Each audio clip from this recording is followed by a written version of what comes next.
Vamos a abrir nuestras Biblias en Génesis capítulo 3 para continuar estudiando la caída y Dios.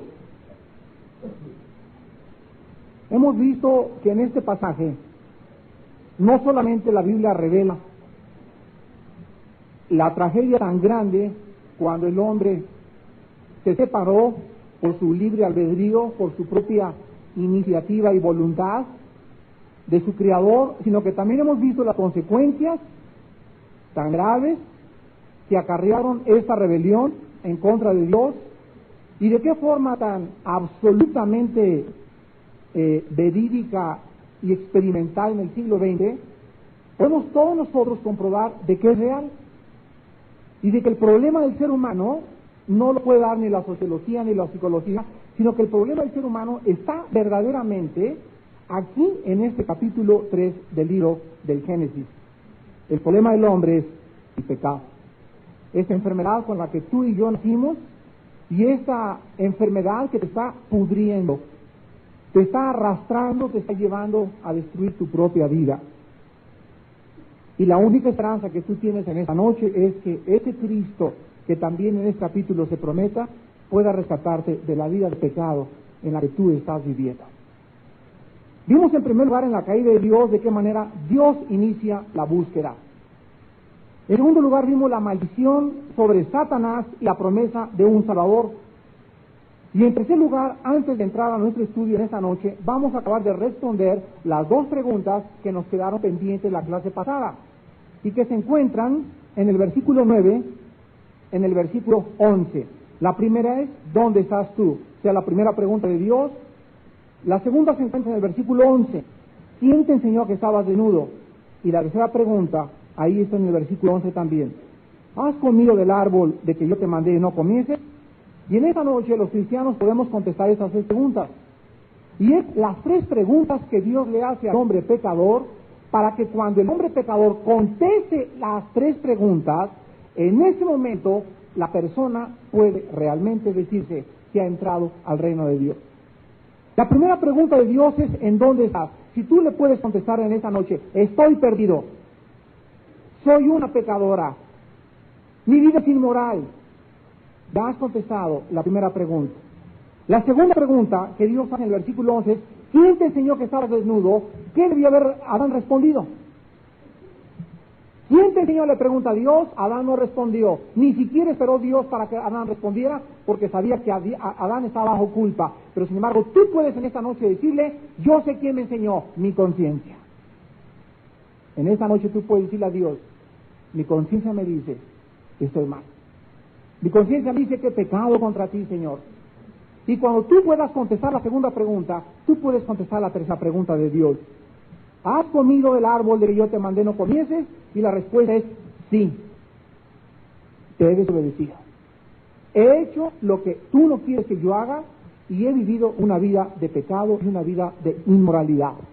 Una vida de religiosidad, una vida donde yo he esperado encontrarte dentro de mí mismo, en las filosofías o en las religiones. Entonces, a estas preguntas de Dios hay tres respuestas. 1, estoy escondido de ti. 2, mi conciencia me lo enseñó. 3, sí, estoy de acuerdo, te he desobedecido. He hecho lo que tú me has mandado hacer, no hacer.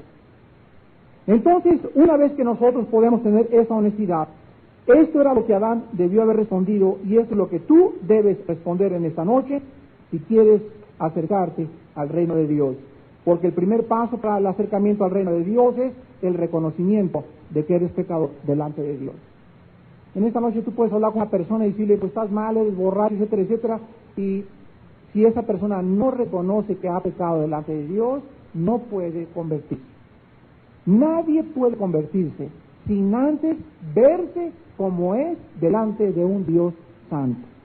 Ahora vamos a ver en el versículo 15, antes de ver la maldición contra Satanás, la tierra, el hombre y la mujer.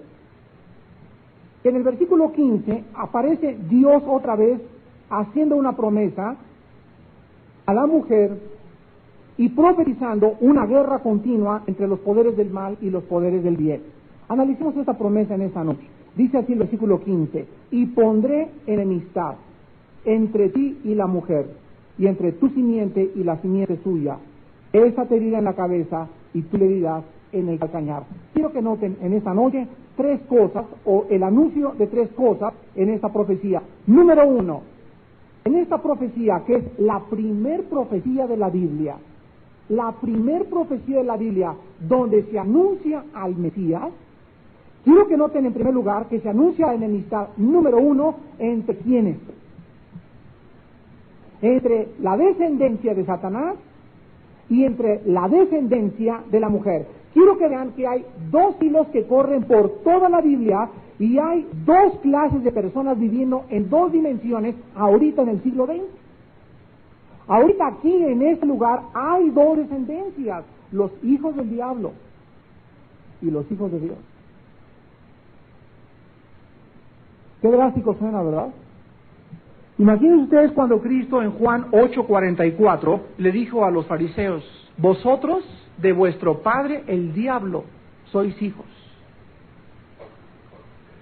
y los deseos de vuestro padre queréis hacer, porque él ha sido homicida desde el principio, y cuando habla verdad no habla de él mismo, porque habla mentira, porque es el padre de las mentiras. Vemos entonces que las dos características de las personas que descienden de Satanás, aquí menciona Cristo dos en Juan 8:44, una es el odio hacia la humanidad. Por eso dice en 1 Juan, en esto sabemos que hemos pasado de muerte a vida. ¿En qué? En que amamos a los hermanos. Es la primera característica de un hijo de Dios, que un hijo de Dios no puede odiar. Es imposible que en esta noche alguien se llame cristiano y tenga amargura en el corazón contra alguien. No es posible a la luz de la Biblia. Dice 1 Juan capítulo 2, porque cualquiera que dice que ama a Dios y ama a su hermano está en tinieblas. No es cierto que es cristiano, no es cierto que se ha convertido, no es cierto. Las tinieblas le han cegado los ojos y no sabe a dónde va y tampoco sabe a dónde va a caer. ¿Por qué? Por el odio que ciega el corazón. Tú te puedes enojar con una persona porque somos seres humanos, pero tú no puedes mantener ese odio, rencor o amargura contra esa persona una semana. Yo dudaría con toda mi alma de que tienes una experiencia en Cristo. El cristiano perdona, el cristiano soporta, el cristiano sigue el ejemplo de su Señor. Lo que Él hizo en esa cruz, nosotros hacemos por nuestros enemigos. Bendecid a los que os persiguen, orad por aquellos que os ultrajan y os calumnian, para que seáis hijos de vuestro Padre que está en el cielo. Entonces se anuncia la enemistad entre la descendencia de Satanás y la descendencia de la mujer, y veamos aquí quién es la mujer, o quién es la descendencia de esa mujer. Bueno, aquí la mujer representa a Israel. Vean ustedes Juan 4:22. Vean ustedes cómo entonces se profetiza la guerra, o sea, esta guerra tuvo lugar hasta la cruz del Calvario. Desde esta profecía hasta la cruz, el pueblo judío fue el objeto de la persecución de Satanás. Dice Cristo en Juan 4:22, vosotros adoráis lo que no sabéis, nosotros adoramos lo que sabemos. Y fíjense lo que dice Cristo, porque la salvación viene a través de ¿qué línea? De los judíos. Bueno, esto lo podemos ver porque nosotros esta persecución la hemos observado, de qué manera el ataque satánico contra Israel se ha llevado a cabo a través de toda la historia. Noten ustedes algunos ataques de Satanás en contra de los judíos. Fíjense ustedes, uno de los primeros fue el edicto de Faraón en Éxodo 1 de matar a todos los niños judíos. Número 2, el ataque de los egipcios en el Mar Rojo para destruir a todos los judíos antes de que pasaran al otro lado. Número 3, los ataques y asaltos de las naciones cananitas en contra de Israel en todos los libros del Antiguo Testamento. Número 4, Herodes, en el momento que sabe que Cristo va a nacer o el Mesías, manda matar a todos los niños de 2 años. Número 5, la persecución de la nación judía a través de toda la historia. ¿Saben ustedes que los judíos, señores historiadores, ha sido la raza más perseguida de todas las razas que han existido? De todos los países de Europa los han tratado de sacar, de Asia, de África, de Latinoamérica, de todos lados. Ha habido una nación solamente que no los ha perseguido, Estados Unidos. es la nación aliada del pueblo judío. Y desde la Segunda Guerra Mundial hasta nuestros días, claro que Dios está detrás, pero sin la protección americana, los judíos ya hubieran sido extinguidos. ¿Quiénes los protegen ahorita, los árabes y los rusos? Los americanos. Y yo no estoy defendiendo a los americanos, ni soy americanista, le estoy diciendo solamente lo que la Biblia dice, es la realidad. ¿Y por qué los Estados Unidos no han sido perseguidos como todas las demás naciones? La Biblia lo dice, porque Dios le dijo a Abraham, maldeciré a los que te maldigan y bendeciré a los que te bendigan. Ahora nosotros vemos también en Apocalipsis 12 cómo esta nación israelita es la que representa la descendencia del Mesías. Y quiero mostrarles a ustedes aquí en Apocalipsis 12, en primer lugar del 5 al 6, que esta mujer que se anuncia aquí no es la Virgen María ni la Virgen de Guadalupe, es la nación israelita.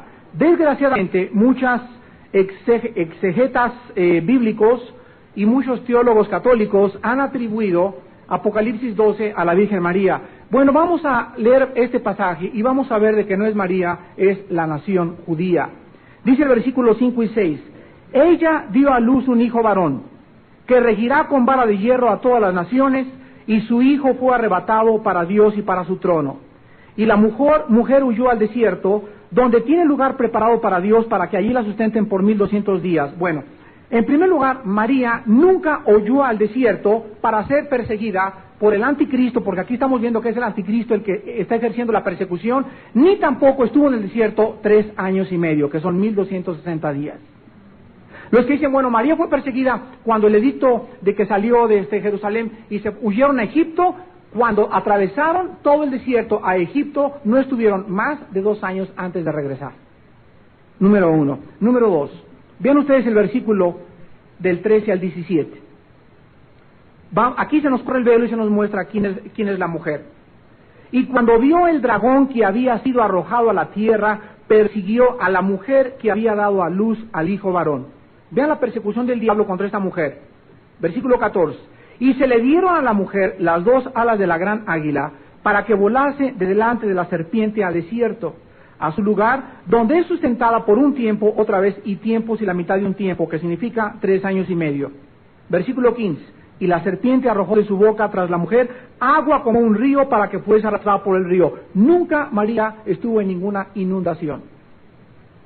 Versículo 16, pero la tierra ayudó a la mujer, pues la tierra abrió su boca y tragó el río que el dragón había echado de su boca. Entonces el dragón se llenó de ira contra la mujer y se fue a hacer guerra contra el resto de la descendencia de ella. Y muchos me dicen que María no tuvo hijos. Entonces, si tú eres católico y dices que eso es la mujer María, la Biblia dice entonces que ella tuvo más descendientes. Entonces, ¿quién es la descendencia de esta mujer? Si fue la de María, entonces María tuvo más hijos. Pero la Biblia nos dice aquí quién es la descendencia. Los que guardan los mandamientos de Dios y tienen el testimonio de Jesucristo. ¿Quiénes son esos? Los cristianos. No todo el que es hijo de Abraham es hijo de Abraham. Porque los que son hijos de Abraham no son los que son descendientes según la carne, Romanos 2, sino según el Espíritu. Y ahora nosotros no somos los circuncidados del corazón, sino los circuncidados, no somos los circuncidados de la carne, sino los circuncidados del corazón. Cuando Cristo vino, los judíos le dijeron, nosotros somos descendientes de Abraham, o sea, descendientes de la simiente. Cristo les dijo, un momentito, ustedes se han equivocado. ¿Ustedes creen que por descender de la nación israelita físicamente, ustedes son los descendientes de Dios? Están equivocados, porque Dios les dijo también en el Antiguo Testamento, circuncidad vuestro corazón y no vuestro prepucio. Creyeron ellos que los ritos y las ceremonias los hacían hijos de Dios. Yo me encuentro gente en la calle y le pregunto, oye, ¿tú eres cristiano? Claro, me bautizaron de niño. Hice la primera comunión y me confirmaron. Vean que la gente sigue con el mismo concepto de que los ritos y las ceremonias nos hacen hijos de Dios. Y la Biblia nos dice, el que no nazca de nuevo, Juan 3:3, no puede entrar al reino de Dios. Pero la gente sigue creciendo equivocada y viviendo en religiones creyendo que el manto de su religión, las hojas de higuera con las que se tapan, les da el boleto o la visa para entrar al reino de Dios. La Biblia nos dice todo lo contrario. La Biblia nos habla de un nuevo nacimiento, de una conversión y de un cambio radical de vida. Si tu vida no ha cambiado, si tus motivos, tus objetivos, tus sentimientos, tu amor hacia la humanidad, tu amor hacia los cristianos, tu amor hacia Cristo, tu amor hacia la Biblia, no crecen cada vez más, tú no puedes ser hijo de Dios. Eres católico, eres protestante, eres evangélico, eres mormón, eres testigo de Jehová, eres musulmán, tienes una religión, pero tu vida no ha cambiado. Y solo los que han cambiado pueden ser llamados hijos de Dios. Por el fruto los conoceréis. Vemos entonces la persecución que se profetiza en Apocalipsis 12. ¿Cuándo va a suceder todo esto? Bueno, los que estudiaron Apocalipsis ya lo vimos, casi nos llevó 3 estudios Apocalipsis 12. Y vimos que esto es cuando la nación israelita se encuentre perseguida después de los 3 años y medio en la ciudad de Petra, donde será sustentada 3 años y medio, donde vendrá una inundación, donde serán salvados y Satanás se regresará, Apocalipsis 13, a perseguir a todos los santos. Dice Daniel, y a los santos del Altísimo quebrantará. Apocalipsis 13, y vencerá a los santos del Altísimo, los descendientes de Dios. La mujer pues es entonces Israel, y el Israel espiritual en esta noche somos nosotros los hijos de Dios. Yo soy realmente judío a la luz de la Biblia, porque desciendo de Abraham, no físicamente, sino porque mi corazón ha sido circuncidado con la circuncisión de Jesucristo. Vemos entonces que esta persecución contra los judíos tuvo su clímax en 1943, 44 y 45, cuando un señor enfermo totalmente mental llamado Adolfo Hitler creyó que podía formar una nueva raza en el mundo, le llamó la raza aria, y entonces desató su odio contra una raza. No fueron contra los chichimecas, ni contra los tlaxcaltecas, ni contra los mexicanos, ni contra los húngaros, ni contra los rusos. Hitler escogió una raza en particular y hasta este momento no he encontrado ninguna biografía de Hitler. Uno de los mejores libros acerca de la vida de Hitler es un libro que se llamó Mi lucha. Ese libro yo lo leí cuando tenía 14 años de edad. Y hasta ahorita he leído aproximadamente 13 o 14 biografías de Hitler y no he encontrado ningún historiador que pueda escribir por qué Hitler odiaba a los judíos.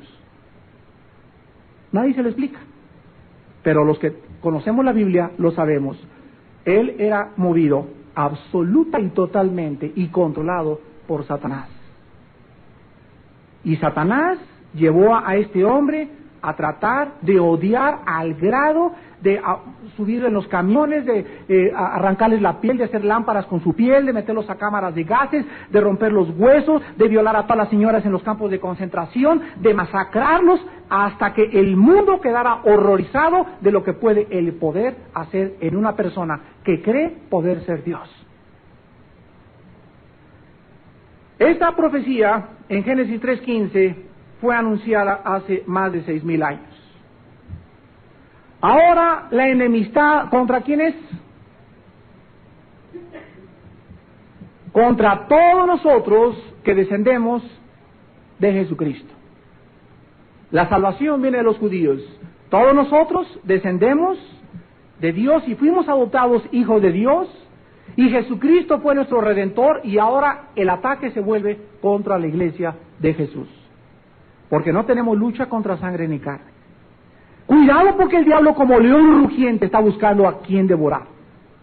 Porque no puedes bajar la espada de la fe, el escudo de la fe, ni la espada del Espíritu Santo, ni el yelmo de la salvación, ni la coraza de la verdad, ni nada, porque en ese momento Satanás está listo a devorarnos, y el principal objetivo de Satanás son nuestros hogares.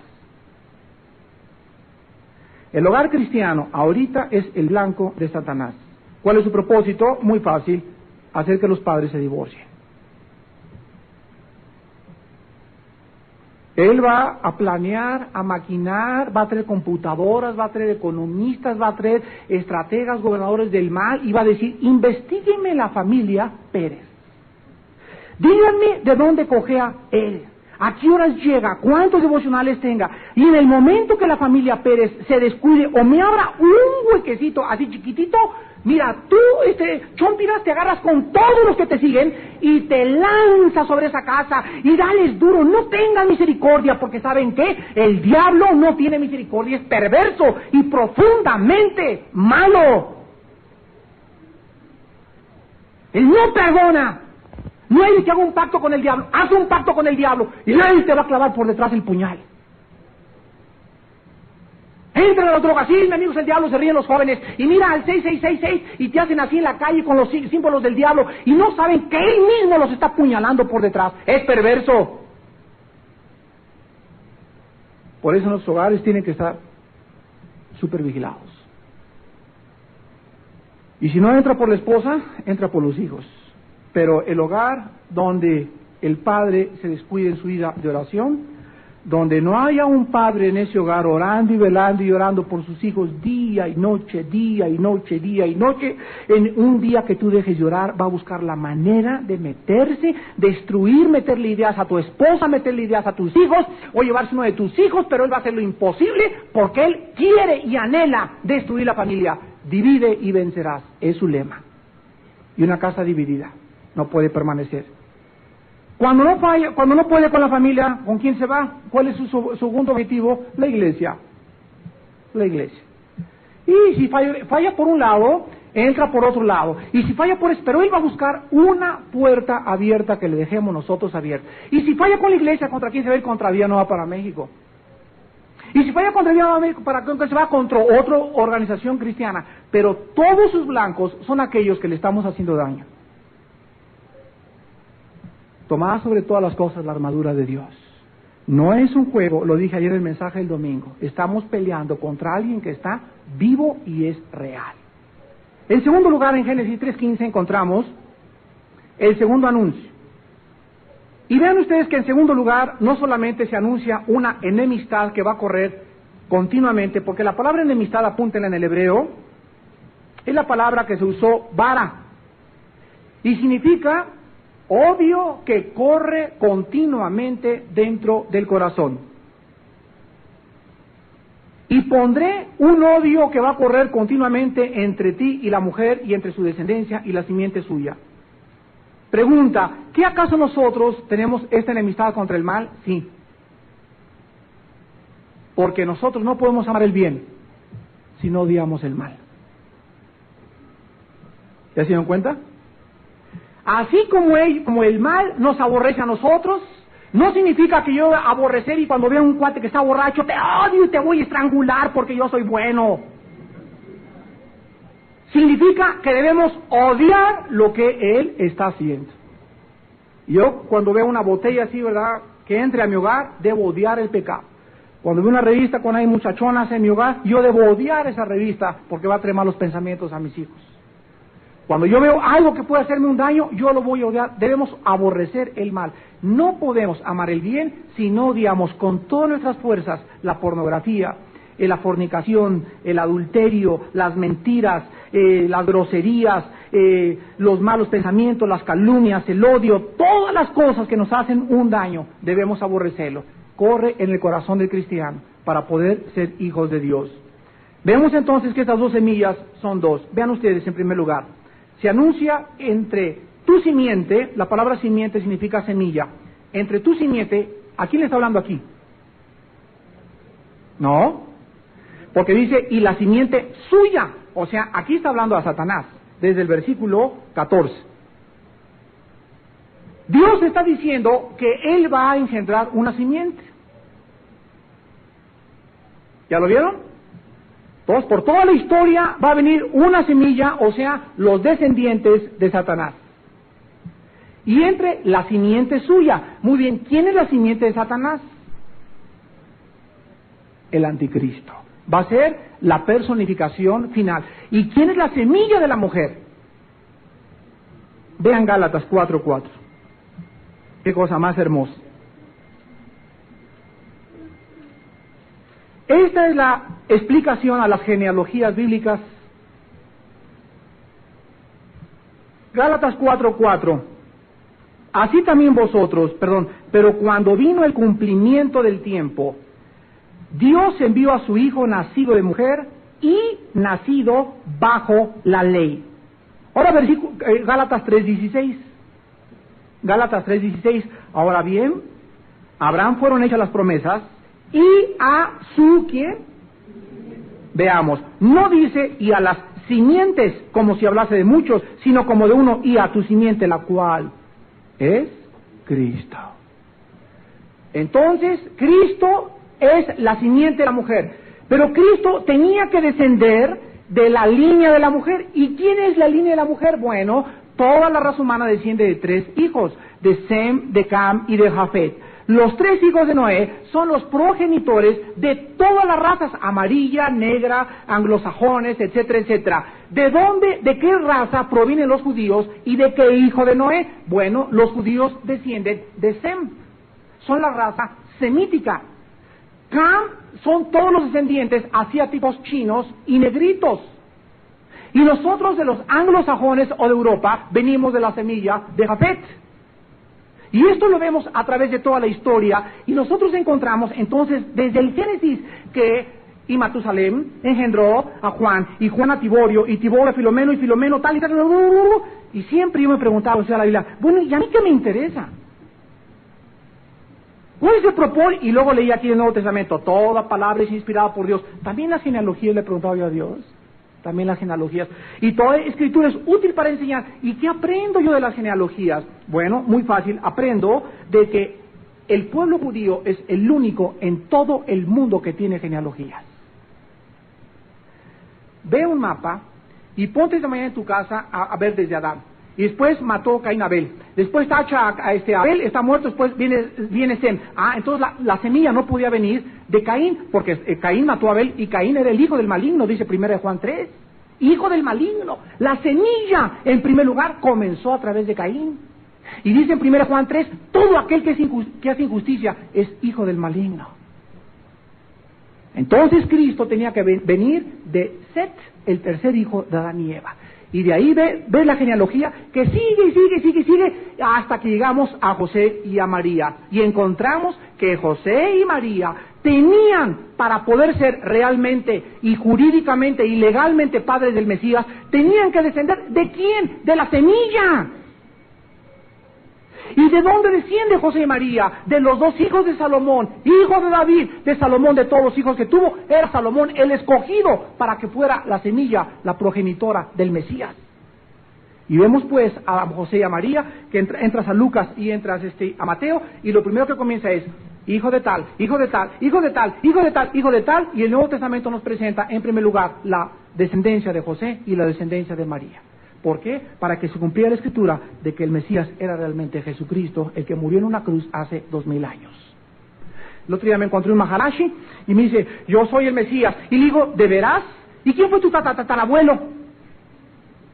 Bueno, le dije, ¿no sabes que la Biblia nos muestra que para que el Mesías haya sido realmente el Cristo tenía que descender de la semilla prometida en Génesis 3.15? Ni siquiera sabía que era Génesis 3.15. Le dije, tú desciendes de Doña Chole, yo creo. Ahora bien, en segunda de Tesalonicenses, cómo todas las 2 profecías convergen en estas 2 personas. Hemos visto que Satanás desde el principio ha tratado de imitar el poder de Dios. Las plagas en Egipto, en Éxodo, los brujos repiten las plagas. Y así durante toda la Biblia vemos, Dios planta, el diablo planta. Dios da dones, el diablo da dones. Dios sana, el diablo sana. Hay el don de hablar en lenguas, también hay el don de hablar en lenguas falsos. Hay el don de sanidad legítimo, hay el don de sanidad falso. Hay profetas buenos, hay profetas falsos. En todo está así Satanás. Dios hace esto y Satanás esto. Esto y esto, esto y esto. Por eso se nos pide no confiar en nada de lo que vemos. Oímos, sentimos, palpamos o gustamos, sino en aquello que está escrito, el justo por la fe vivirá. ¿Por qué? Porque los milagros pueden ser falsos. Aun cuando me dicen la gente, mira Armando, vamos a un culto donde están sanando, etcétera, etcétera, hay un peligro grandísimo, porque la mayor parte de las personas van para la sanidad. No van porque Cristo murió por ellos en una cruz en el Calvario. Y entonces el cristiano comienza a depender en ver y no en experimentar el poder de Dios en la santidad y en la consagración de su propia vida. Cristo dijo, la generación perversa e incrédula demanda señal. y esta es la del siglo XX. Vean ustedes, el 90% de las iglesias están buscando, tienen comezón de oír y están buscando ver milagros y ver milagros y ver milagros. La generación perversa e incrédula busca señal, pero señal no les será dada más que la señal del Hijo del Hombre. Cristo, poder y sabiduría de Dios. Cristo resucitado es lo único que necesito yo saber para poder saber que mi Señor está vivo. Gracias a Dios por lo cuando Dios sana y cuando no sana, pero yo no puedo basar mi vida en milagros ni estar creyendo que porque una persona tiene don de sanidad puede ser de Dios. Puede ser que sí y puede ser que no. Dice en segunda de Tesalonicenses, capítulo 2, versículos del 7 al 10, de qué manera estos milagros van a aumentar en los últimos tiempos. Porque ya está en acción el misterio de la iniquidad. Solo que hay quien al presente lo detiene hasta que él a su vez se ha quitado del medio. Y entonces se manifestará aquel inicuo a quien el Señor matará con el espíritu de su boca y destruirá con el resplandor de su venida. Inicuo cuyo advenimiento es por obra de Satanás. Vean, con gran poder y señales y prodigios mentirosos y con todo engaño de prodigios mentirosos y con todo engaño de iniquidad para los que se pierden por cuanto no recibieron el amor de la verdad para ser salvos. Quiero que comparen esto con segunda de Timoteo. Ahí denle vuelta nada más, denle vuelta, ahí está primera, y luego segunda de Timoteo capítulo 4. Segunda de Timoteo 4 del 2 al 4. Segunda de Timoteo 4 del 2 al 4. Estas son las últimas palabras del más grande león de Dios, el apóstol Pablo. Las más grandes palabras antes de morir. Y vean la carga de Pablo a Timoteo. Y Pablo le dice, prediques la palabra, que instes a tiempo y fuera de tiempo, redarguye, reprende, exhorta con toda paciencia y doctrina. ¿Por qué, Pablo? ¿Por qué tan drástico? Porque, versículo 3, porque vendrá tiempo cuando no sufrirán la sana doctrina. La palabra sufrir es la palabra ake en el griego y significa no querer permanecer firmes. Vendrá el tiempo cuando no van a querer estar firmes en la sana doctrina, sino que teniendo comezón de oír, se amontonarán maestros conforme a sus propias concupiscencias y apartarán de la verdad del oído y se volverán a las fábulas. Esta época es la época nuestra. La gente quiere oír no la sana doctrina, la gente quiere oír lenguas, milagros, que se caen, que se levantan, que se aparecen a Tacachucha anoche, que visiones, que el ángel, y todos los cristianos quieren que les den algo que les agrade. Los oídos les rascan dentro de su corazón por oír algo que pueda agradarlos, pero en cuanto se les dice, carga la cruz, ¡nah! Y se van a una iglesia donde puedan hacerles así en los oídos, donde no se les pida el precio de seguir a Jesucristo. Dice la Biblia que estos maestros se amontonarán. Habrá tal cantidad de falsos profetas y de falsos maestros que los cristianos que estén buscando la verdad van a encontrar buenos maestros, los que tengan comezón de oír van a encontrar estos falsos maestros. Y dice la Biblia que estos falsos maestros se van a amontonar, y dice la Biblia que se van a amontonar conforme a sus propios y a su deseo privado y personal de vida, a sus propias concupiscencias. Y apartarán de la verdad del oído y se volverán a las fábulas. La palabra fábulas es la palabra griega mitos, con TH, de donde tenemos la palabra mito, de donde tenemos la palabra mentira o historia o leyenda. Comenzarán a inventar cosas. Yo entro a una librería cristiana ahorita, y en esa librería cristiana que entré ayer, me encontré que el 60% de los libros nos hablan de puras experiencias que los cristianos tuvieron, no de enseñanza de Gálatas o de Timoteo, sino de yo vi a los ángeles, hablé en otras lenguas, vi milagros, y todas son experiencias que a lo mejor pudieron o no pudieron ser. Pero ¿saben una cosa? Yo necesito comida, yo necesito la Biblia, No palabra de hombre. Yo quiero un libro donde me digan, vamos a estudiar 2 Timoteo 4, son los que yo compro, y comienzan a desglosarme 2 Timoteo, y me dicen, compáralo con esto, y compáralo con esto, y compáralo con esto, y mi vida se enriquece, porque veo que es la palabra de Dios. Por eso, me chocan las novelas cristianas. Corre, Nicky, corre. Pues córrele detrás de Nicky. Y podrá haber sido verdad, no ha sido verdad, pero ¿saben qué? Si él habló en lenguas no significa que todos los que lean ese libro van a querer hablar en lenguas. Ese es el problema de leer ese libro. Todo el mundo ya, no, que Nicky habló en lenguas, oye, pero Nicky no menciona 1 Corintios 14. ¿Y qué dice 1 Corintios 14? Que no todos hablan en lenguas. Pero Nicky habló, ¿y que él es Dios?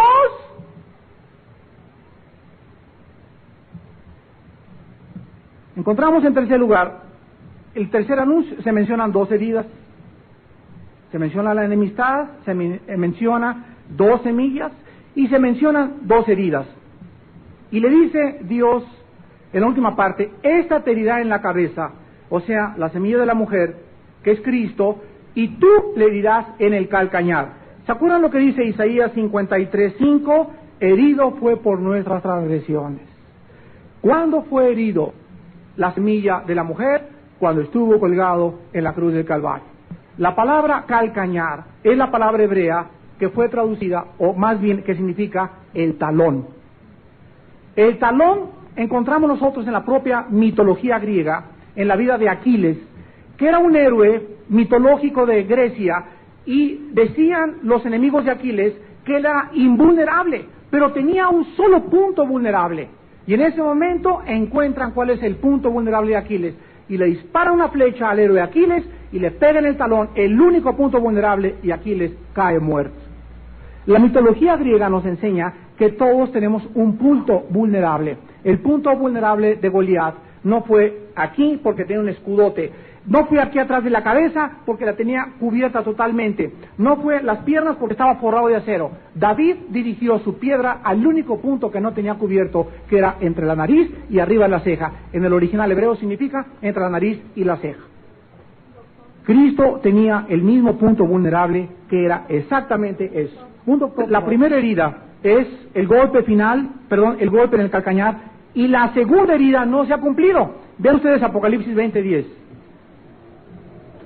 Apocalipsis 20:10.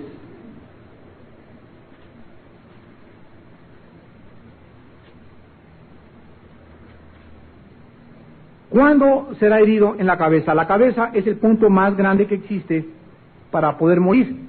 El diablo fue vencido en la cruz del Calvario temporalmente, pero el diablo sigue en actividad, ¿no es verdad?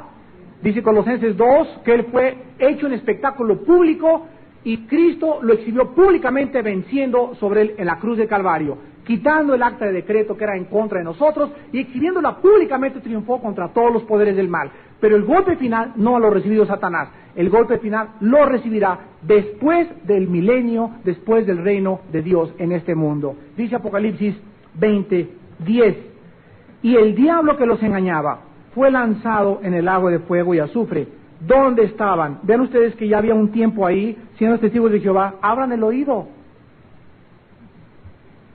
Los testigos de Jehová dicen que no existe el infierno, pero aquí vemos que ya estaban cuando el diablo es echado. ¿Quién estaba en el lago de fuego? La bestia y el falso profeta, y serán atormentados día y noche por los siglos de los siglos. El golpe final, Satanás no lo ha recibido, lo recibirá al final de su carrera, cuando Dios le lance por toda la eternidad al lago de fuego.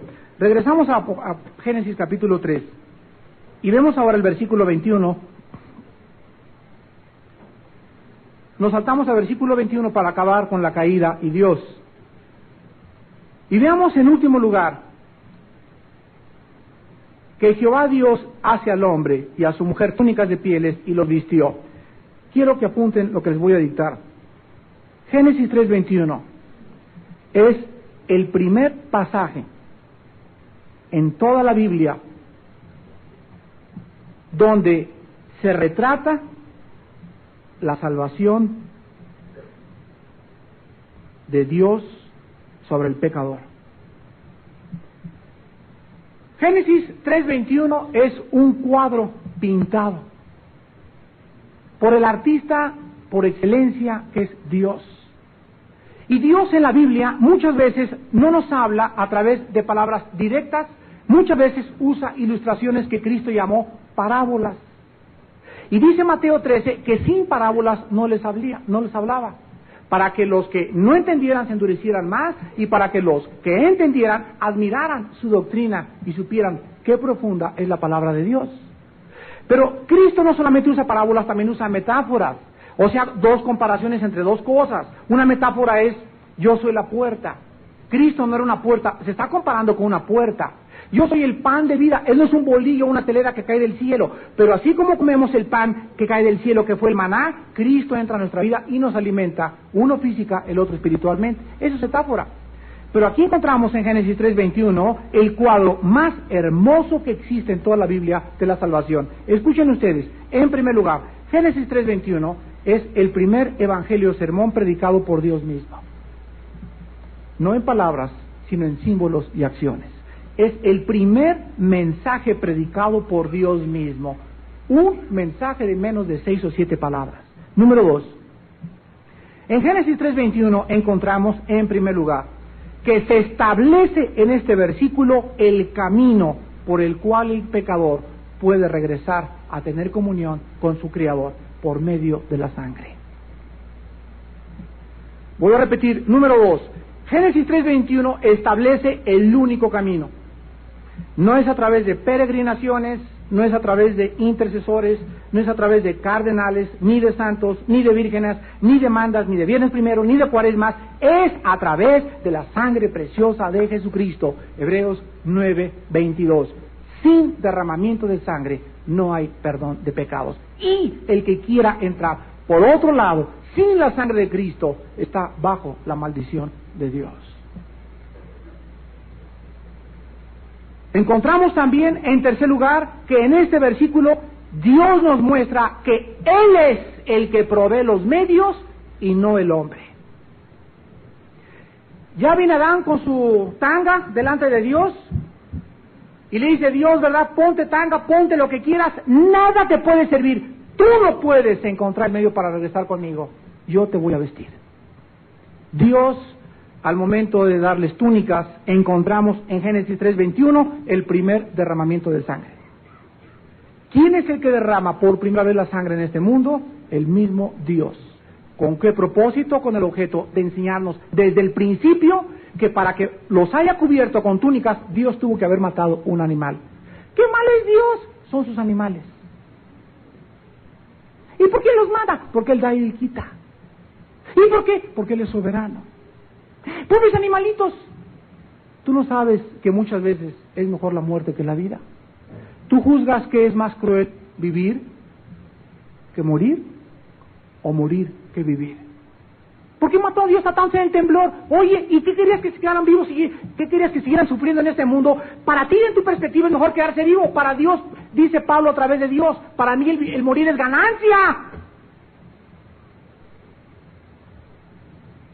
Dios entonces provee a través de la sangre el camino, y vemos en último lugar que por primera vez en la Biblia se nos muestra, se nos ilustra que es a través de un sustituto, un inocente en nuestro lugar, el camino del regreso al cielo. Tuvo que morir un animalito, no sabemos si fue un conejo, un armadillo, un tejón, o quién sabe qué animal habrá matado Dios, pero cualquiera que haya sido, ¿qué culpa tenía Él de lo que el hombre había hecho? Ninguna, ¿verdad? ¿Qué culpa tenía Cristo? El hecho más sublime que los cielos, ninguna. Pero Él que no conocía pecado, 2 Corintios 5:21, por nosotros se hizo pecado, para que nosotros fuésemos hechos la justicia de Dios en Él. Isaías 53, mas Él herido fue por nuestras rebeliones, molido por nuestros pecados. Vean, Él por nosotros. Nuestro pecado fue en Él, Él por nosotros, Él en nuestro lugar. El santo, nosotros los malos. El bueno muere, los malos no tienen más que creer en lo que el bueno hizo. Desde el principio se nos muestra, sin un inocente no puedes entrar al reino de Dios. Y en último lugar encontramos en el versículo 24 que Dios saca al hombre del huerto del Edén. Y dice el versículo 24, echó pues fuera al hombre y puso al oriente del huerto de Edén querubines y una espada encendida que se revolvía por todos lados para guardar el camino del árbol de la vida. Aquí encontramos el clímax de todo. quiero que noten una espada encendida.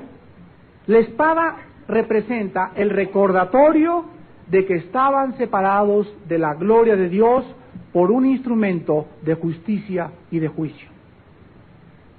La espada significa en la Biblia no solamente un instrumento de muerte, sino que también significa, como dicen los abogados, la espada de la jurisprudencia. ¿No han visto el símbolo de los abogados? Como tienen una balanza y tienen una señora vendada con una espada. O sea, el juez tiene que ser imparcial para poder administrar la justicia. Es lo que significa ese símbolo. O sea, el juez cuando llega a juzgar no puede tener los ojos abiertos porque decir, ahí está mi mamá, ahí sí le voy a dar fianza, a este cuate ni lo conozco, échenle 5 años de prisión. No, para que podamos ser justos e imparciales, nuestros ojos tienen que estar vendados ante nuestros hijos y ante nuestra propia familia. Tenemos que ser imparciales en cuanto nosotros juzgamos. Desgraciadamente no es así en la experiencia, pero la espada está representando entonces que el hombre fuera del huerto, y se pone la espada representando que el hombre no puede regresar a aquello que simboliza la justicia y la muerte, porque el hombre es pecador. Para que sin santidad, Hebreos 12, versículo 14, nadie podrá ver a Dios.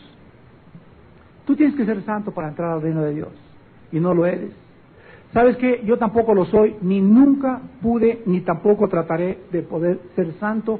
Gracias a Dios que hay alguien que ha entrado a mi corazón, que es Jesucristo, y Él es el santo de los santos, y por Él vivir dentro de mi vida es diferente. Y cuando yo intentaba portarme bien no podía porque yo era pecador, pero cuando yo acepté y creí que alguien había muerto en mi lugar, que un inocente me ofrecía sus manos taladradas, su costado perforado, y veía en esa cruz el odio del hombre hacia Dios y el amor de Dios hacia mí, el amor de Dios conquistó mi odio, mi amargura y mi pecado. Me derrotó hace 13 años, caí de rodillas y le dije, Señor, mi vida no puede seguir de esta manera, yo te necesito. Sería un loco si yo creyera que puedo vivir sin ti.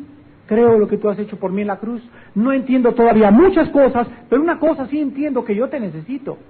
Y que tú eres el quien tiene la complacencia, y tú, Señor Jesús, eres el que agradó al Padre, y tú eres el Mesías, probado proféticamente, probado históricamente, geográficamente, arqueológica, geológica, y de cualquier ciencia está probado que Cristo realmente era el hombre que Dios había enviado a unirnos en esa cruz con el Padre Santo. Desde el principio del Génesis encontramos que la santidad es indispensable para entrar al reino de Dios. Sean santos porque yo soy santo, dice el Señor. Y sin santidad, repito, nadie podrá ver a Dios. ¿No quisieras tú en esta noche entrar al reino de Dios? Tú has tratado de agarrarte a trancazos con el querubín, y sabes que la espada que él tiene te puede cortar la cabeza y te puede hacer trizas en 3 minutos. Otros han querido entrar al huerto del Edén de rodillas, y llegan con el querubín y mira mis rodillas, mira mi sangre, mira mi manda, mira mi cola de caballo, y el querubín dice, fuera con todo y sacrificio. Otros han querido llegar con un título, mira querubín, yo soy religioso, fuera con la espada de la justicia. Aquí nada más entra por medio de 2 cosas, de la sangre y de la muerte de un inocente. Pues voy a hacer mi propia sangre, mi propio sacrificio. Eso es lo que han hecho todas las tribus del África y todas las tribus paganas. Todos absolutamente han derramado sangre. Y entre las tribus salvajes se cortan y hacen pactos de sangre y sacrifican animales y sacrifican. Los aztecas sacrificaban cuerpos humanos para agradar a los dioses. ¿Quién puso en el ser humano el instinto de que era la sangre lo que placía a los dioses? La conciencia que Dios puso en cada uno de nosotros. Pero no es la sangre de machos, ni de cabríos, ni de sacrificio humano, ni de los jíbaros que reducen las cabezas, ni de nadie. Es la sangre preciosa de Cristo, y no la tenemos que derramar nosotros. Él lo hizo por nosotros en esa cruz. Él lo ha hecho todo para que nosotros comprendamos que de tal manera amó Dios al mundo, que ha dado a su Hijo unigénito, para que todo aquel que en esta noche crea en Él no se pierda, mas tenga la vida eterna. Hermanos, el camino al huerto ha sido abierto por la sangre de Cristo. En la cruz del Calvario ahora existe la puerta para entrar al paraíso. Y ahora los querubines están juntos para impedir que nadie entre más que bajo los requerimientos del Dios y Padre de nuestro Señor Jesús. Yo soy el camino, yo soy la verdad, yo soy la vida, nadie va al Padre si no es por mí. Ven a Cristo en este momento para que puedas tener acceso, tú como pecador, ante la presencia de un Dios santo. Oremos. Padre, te damos gracias en esta noche porque vemos la enemistad y el odio del mundo hacia nosotros. Si el mundo os aborrece, quiero que sepan, dijo el Señor, que a mí me aborreció antes, y a mi pueblo de donde yo descendí también fue aborrecido durante todos los siglos. Si el mundo os aborrece, sepan que los aborrece no porque ustedes les caigan mal, sino por causa de mi nombre. Porque ellos están controlados por los poderes del mal, y los poderes del mal saben quiénes son mis hijos. Y es un odio inexplicable ante nuestra perspectiva, ante nuestros ojos. No podemos explicar de dónde proviene, pero tu palabra nos lo dice. La enemistad entre las dos semillas. Encontramos que entre nosotros, siendo hijos de la misma semilla, no podemos odiarnos como hermanos. ¿Cómo es posible que entre hermanos podamos perseguirnos si somos hijos del mismo Padre? Somos hermanos del pacto de la misma sangre, somos la misma familia. Por eso les digo a ustedes, perdónense unos a otros. Sopórtense unos a otros como Cristo los perdonó y los soportó, llenos de misericordia, de entrañable amor y de perdón, para que seáis perfectos como vuestro Padre es perfecto. No nos extrañe ni nos sorprenda la persecución del mundo, ni nos sintamos que nuestro ánimo decae. Gracias, Padre, porque algún día no solamente nos van a perseguir, sino que algún día nos van a matar. ¿Cuántos de nosotros tendremos que morir como mártires por causa de tu nombre? La semilla de la iglesia es la sangre de los mártires, y toda la historia de la iglesia está tapizada con sangre, porque el mundo sigue odiando a los que son hijos de Dios. El odio es porque somos diferentes, porque el mundo busca lo suyo. Si nosotros fuéramos del mundo, el mundo nos amaría, pero como no somos del mundo, el mundo nos aborrece. Y es el precio que nos llamas a pagar, cargar esa cruz, identificarnos contigo, sufrir esa vergüenza y ese oprobio, pero nunca avergonzarnos de aquello que tú hiciste por nosotros en esa cruz. Porque el Evangelio es poder de Dios para salvación. Y no me avergüenzo del Evangelio, porque es el poder de Dios para todo aquel que en él cree. Padre, en esta noche te damos gracias también porque la santidad es importante para servirte, adorarte y conocerte. Y en esta noche muchos de ustedes pueden por primera vez ser transformados interiormente. No sigas confiando en ninguna religión.